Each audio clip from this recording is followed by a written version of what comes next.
Hi, Daniel, hi, hi, hi. how are you today? I'm grateful. Thank you for making time for us. Thank you for shedding light on our project. Thank you for being there, man. This is a pivotal moment of awareness for us. And if not for you, there is no us. I love the film, and Thank you. so you're welcome. So I was first wondering, how did you come across this project or get involved with it? So the original director was Kevin Greuter, and Kevin and Patrick Melton and I have worked with him on Saw entries, and so Saw 10 came about.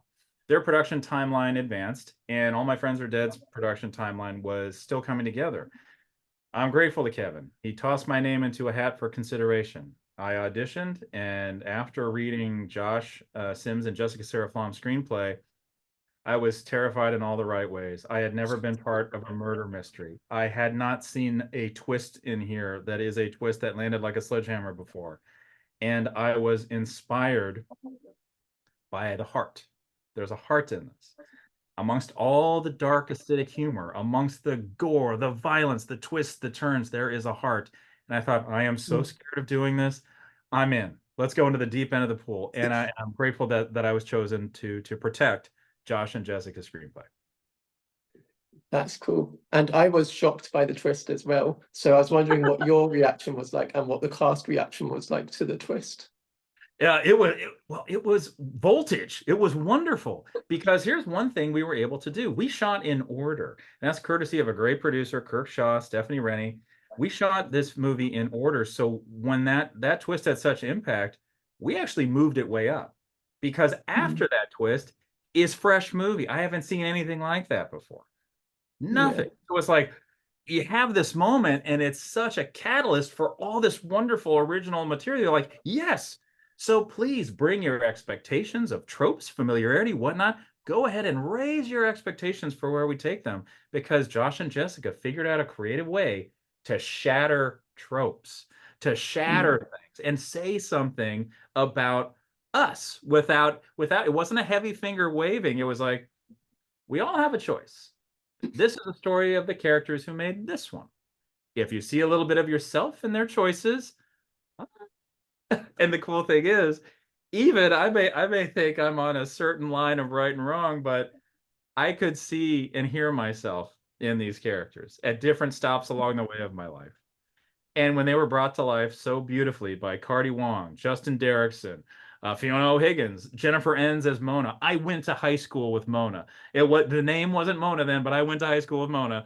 Julian Haig, Jack Dope Smith plays a character named Guy, who I know Guy. I've actually wanted to be Guy in the sense that no matter how you fall apart, you always got a soft couch to land on with someone like Guy. And then Ali Mm. Fumiko Whitney, who I thought it became almost in many ways the second most heartbreaking character because there was someone who just a few nodules of confidence and wherewithal would become and earn her own movie in like a coming of age sort of story. But in this case, she chose to join a group of friends who are kind of like frenemies, who are then suspects, who are then fodder for the seven deadly sins target. Now, all Yeah. of it doesn't coalesce unless you have Jade Pettyjohn, our North Star. Jade It Pettyjohn, was who, great. yes, she's been acting for over 10 years and she's only in her early 20s. Like, this is a pro. And guess what? 10 some years ago, she acted with JoJo Siwa in the Mm. School of Rock show. So to see these two colleagues resume a friendship in a professional rhythm was awesome because that it felt like we had double time. And what I mean by that is I was just getting two and three times the amount of material in all the time they had together because it was just instantly we can go. Is it in focus? Is it lit? Go, go, go, go, go. And that was critical because JoJo Siwa, an absolute juggernaut in the sense of media, where this is somebody we can type in the name and we will see them. That is manna from heaven Mm. for a little movie like us. That somebody knows somebody doing something, and we all try. We like almost gather our reputations. We gather the awareness that maybe people have for us, but then there is something like that light at the top of the Luxor Casino, and that's what JoJo is. To Mm. have the gift of that And guess what she does with it in this movie? She carries an immense responsibility. Her character is the shattered heart. Her Yeah. character is the accelerant for all of these episodes, all of these points of crisis and awareness and dark humor. So it all comes together to put the aorta of the heart in this art. And I'm grateful for that. And I want to bring up two more names. And okay, I have been excited for this one, this particular interview, because you address music in the name of your show. Well, guess what? Michaela Russell, who's not only an awesome actor in this movie, she produced, co-wrote, or wrote all 33 of our original needle drops. And she did so with artists out of South Africa. And That's then cool. so because we needed to jump from genre to genre to land some bits of humor, to land adrenaline, to really sound like tomorrow. It wasn't something a traditional or existing needle drop could do. Only we sound like we. And that is courtesy of she. Last but not least, Peter Giles, who, man, we had a great script by Josh and Jessica, but I always try to sneak Peter in there somewhere because I want him to be the voice of the anarchist. I want him to, and he plays Slick Rick, the agent. Can you imagine being an influencer with an agent? Like, this is somebody who will convince you, like, hey, you get more views if you run into a wall and try to make it softer. Go ahead and do it. But would you mind looking towards camera? I really want to see that tooth fly out. Yes. And when he says kind of the movie's mantra, whatever happens this weekend, if you get stabbed, don't post about it. Victims are so played out. Yeah. Now we've got something to say that kind of coalesces all of that social media while we're making media. And I really I am grateful to be a part of this. And I'm so grateful that on August 2nd, we're in theaters, man. I don't know how many theaters. It could be 1, 2, 3, 6, or 6,000 screens. We made this. We built this to get people in the dark and have them jump closer together, not further apart. This is a communal horror show. Yeah. There you go. And we've got horror. That's nicely put. And that's kind of leads into my next question. I know quite a few of the cast were on Nickelodeon, so I was wondering what the casting process was like and how you found all the actors.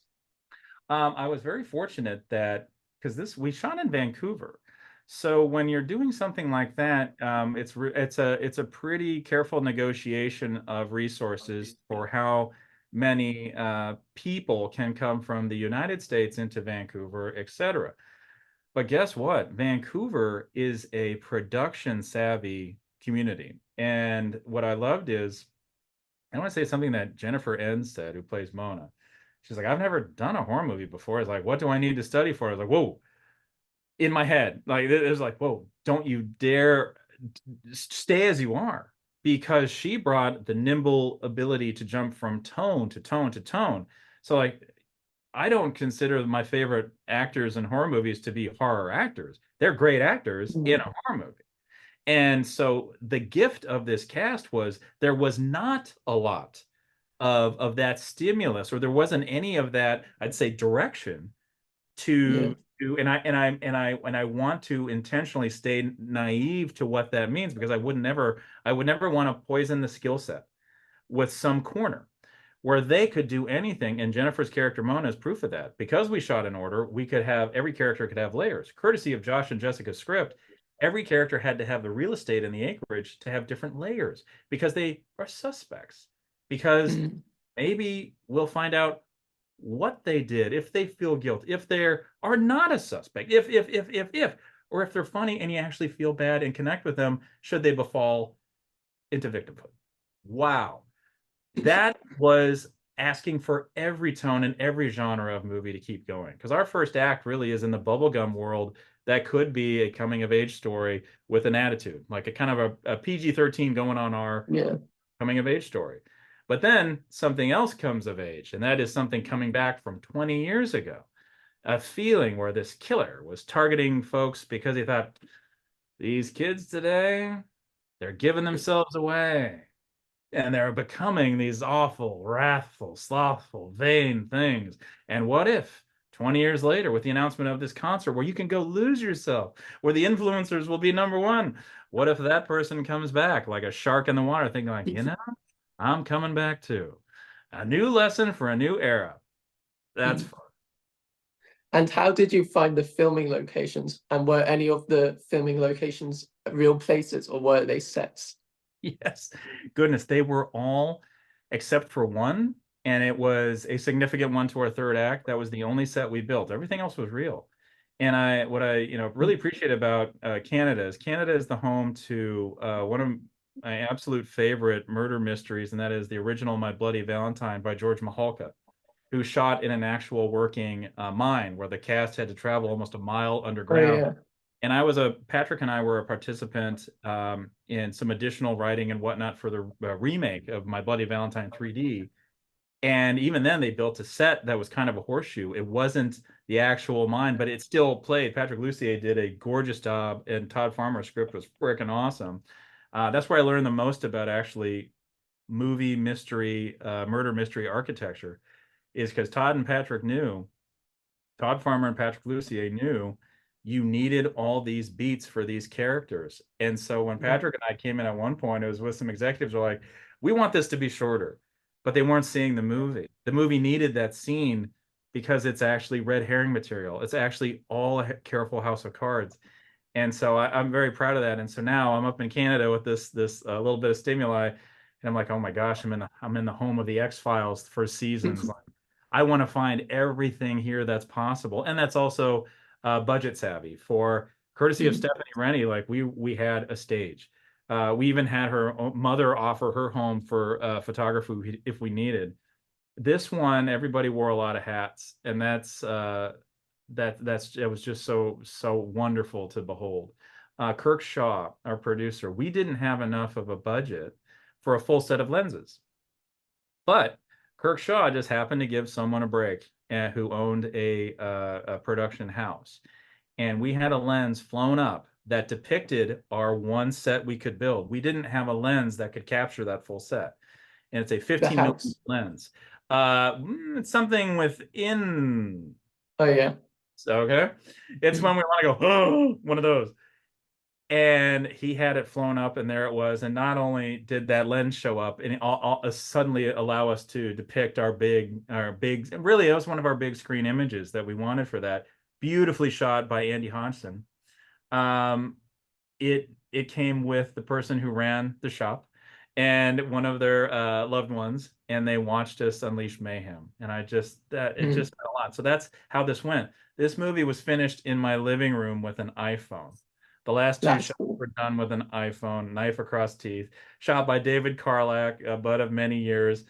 Stand-in was Maddie McGinnis, his wife.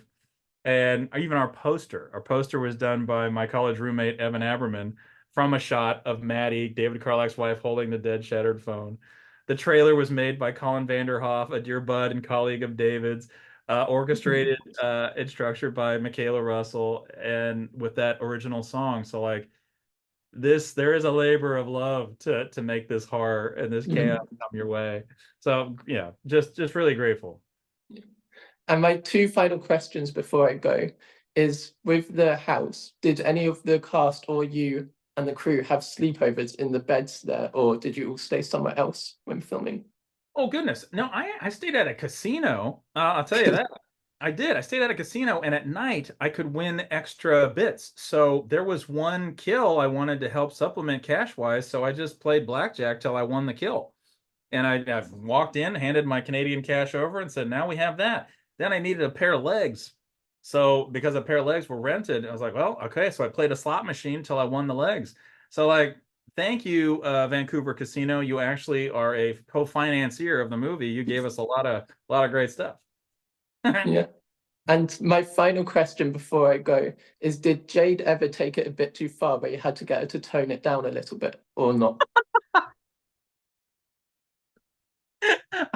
Do you know, my initial instinct was to say, I wish, because Jade Pettyjohn is such a wonderful professional that I hope that Jade sees this, or I will tell her about that question, because what a high bar compliment for she made you feel that. She inspired you to ask that question. That is how good of a professional actor Jade Pettyjohn is, that you can feel you are near a third rail.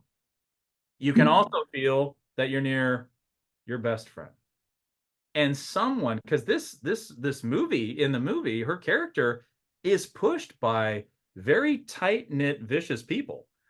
And to just be able to give that and inspire the question you just asked, like with sincerity, like, Jade, I mean, you're good. Let me tell you, everybody else knows you're great. That's a great question. So, in sincerity, not just an awesome professional and can convey that at the drop of a hat. And I would say that to the entire cast. Special shout out to Julian Haig for getting the Vancouver cast together in advance to really find their characters before we landed. So Jade and I and Michaela were really kind of outsiders going in from being the United States actors and then meeting with the Canadian actors, but that worked and all played together. So then by the time we just saw this together as our new family of old friends in Tribeca for the premiere, it was great because they brought family members, they brought friends, and now no one was in the skin of the character. It was the people. We were once again, folks, eager to hold our popcorn, watch this element that we'd made, watch this stimulus, and we got to all brought together. Yes, we got to see the silhouettes of a crowd jump, laugh, twist, shout together.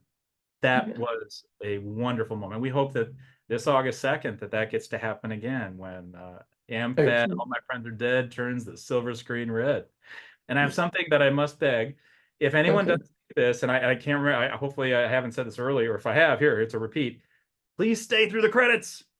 Please stay through the credits. We've got more twists than a stick of licorice, and we want you to stay for the credits. So let's say you're in a movie theater. Easy. Just stay. Just sit. If you're at home and it bounces to that tiny corner window, click it because something significant's coming. Something significant's going to hit. Well, thank you for doing this interview with me. It was great chatting with you, and I really hope we get a sequel. And I love how in-depth you went with the answers you gave. I hope you have a great day. Hey, thank you. If not for you, again, there is no us. We're at a pivotal point where in the stream of media, there's a galaxy out there. The points of light are things that have our attention for a microsecond. Thank you for being the light. Thank you for giving us a platform to shine. You're welcome. Thank you. Bye. Bye-bye. Have a great day.